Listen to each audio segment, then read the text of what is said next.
Welcome back to the AI Daily Brief. It's been another day, and yet this news cycle around OpenAI and former board member Helen Toner's comments about OpenAI has continued to dominate headlines. In many ways, I think the coverage around it reflects a sort of sensational gossipification of media where what we're really interested in is the controversy, not the substance. But I also think that the nature of the discussion is such that even if one does find the particulars frustrating or annoying, I think that it does reveal something about people's underlying sensibilities about the importance of the AI industry.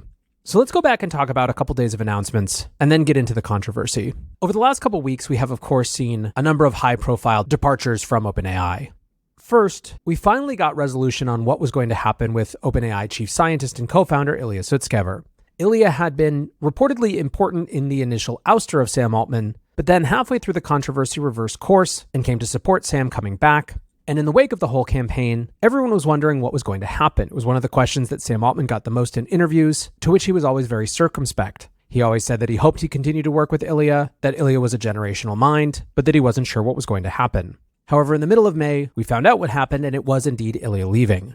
Many wondered if this had been prearranged, with Ilya agreeing to, if he did ultimately decide to leave, not doing so for 6 months to create a little normalcy in the wake of the board shakeup. But in any case, he was gone. Next up was OpenAI's head of superalignment, Jan Leike, also leaving a couple days after Ilya's announcement, and doing so in a fairly loud way, where he basically said that OpenAI was not doing enough to prepare for these alignment challenges. The responses to this were very divergent. On the one hand, there were many folks who took it as a clear indicator that self-governance wasn't working at OpenAI, that there were big safety concerns with OpenAI, and that, for example, government needed to get more involved. Then on the flip side, there were those like Tyler Cowen, the Bloomberg columnist and writer of Marginal Revolution, who saw in it something very different. Basically, in these changes, along with a recently announced plan from Chuck Schumer and other bipartisan leaders around regulating AI, that the political capital of the AI safety movement was seemingly on the decline. This is a divergence that I think is worth paying attention to, because one of the ways to read OpenAI's actions recently is that they don't feel as much pressure as they used to when it comes to these big questions of alignment, AI risk, and AI safety.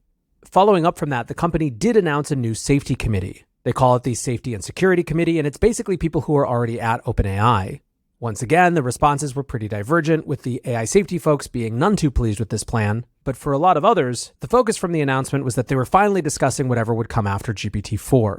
Now, people have widely assumed that OpenAI has been training GPT-5 for some time now, but this seemed to be the first acknowledgement that it was actually in progress, and that suggested to many that it might be coming soon. Then, however, the new TED AI show hosted by Bilawal Sidhu, which featured former OpenAI board member Helen Toner, dropped and started to dominate the conversation. Bilawal tweeted, "What really happened at OpenAI? Former board member Helen Toner breaks her silence with shocking new details about Sam Altman's firing." In it, Helen got a little bit more explicit about some of the reasons that the board had come to mistrust Sam Altman. But the big banner headline that everyone latched onto was that she claimed that she and a number of the board members learned about ChatGPT on Twitter. This seemed to some to be shocking and a clear indication of just how much contempt that Sam Altman had for this board, a validator of the argument that he was not to be trusted.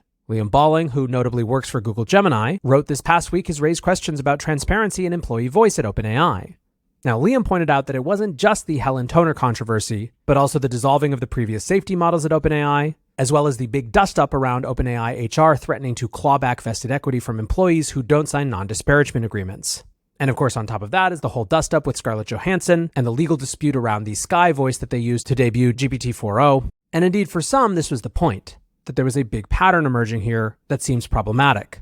Benjamin DeCracker writes, "I've repeatedly called out Sam Altman for what seems to me a repeat pattern of dishonesty. He says whatever it takes to get his way." Benjamin here pointed to that Helen Toner interview.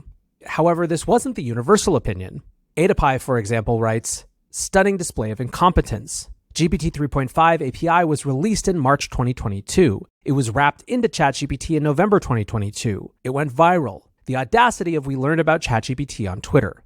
The point of this statement was something that I believe has absolutely gotten lost in this whole discourse, which is that no one at OpenAI expected ChatGPT to be the viral sensation it was. This point that the underlying model, GPT 3.5, was already released is a really salient one.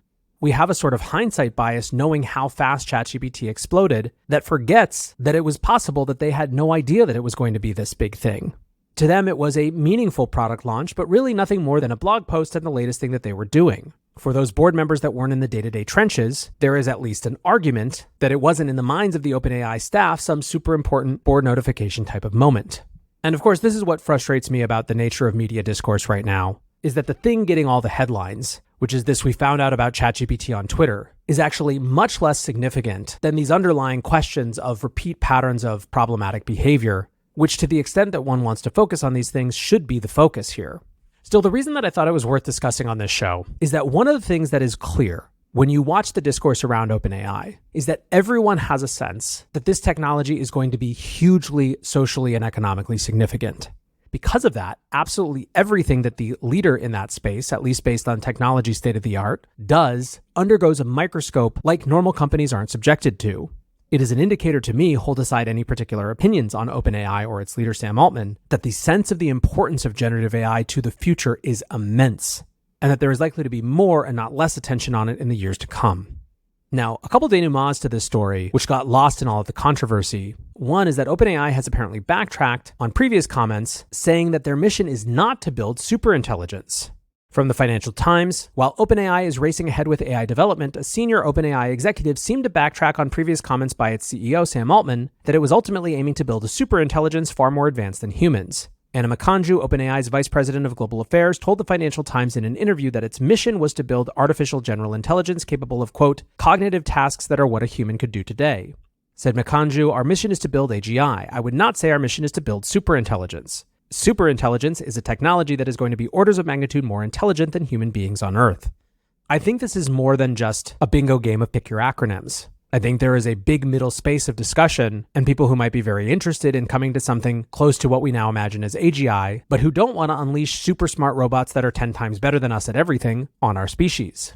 I'll be watching to see if these comments are repeated and doubled down on in the future, or if this is just one errant moment. For now, though, lots of interesting things continue to happen. Obviously, I much prefer it when there are interesting technology stories to report on, but that's what's going on in the world of AI today, so that's what we had to discuss. Appreciate you listening or watching as always. Until next time, peace.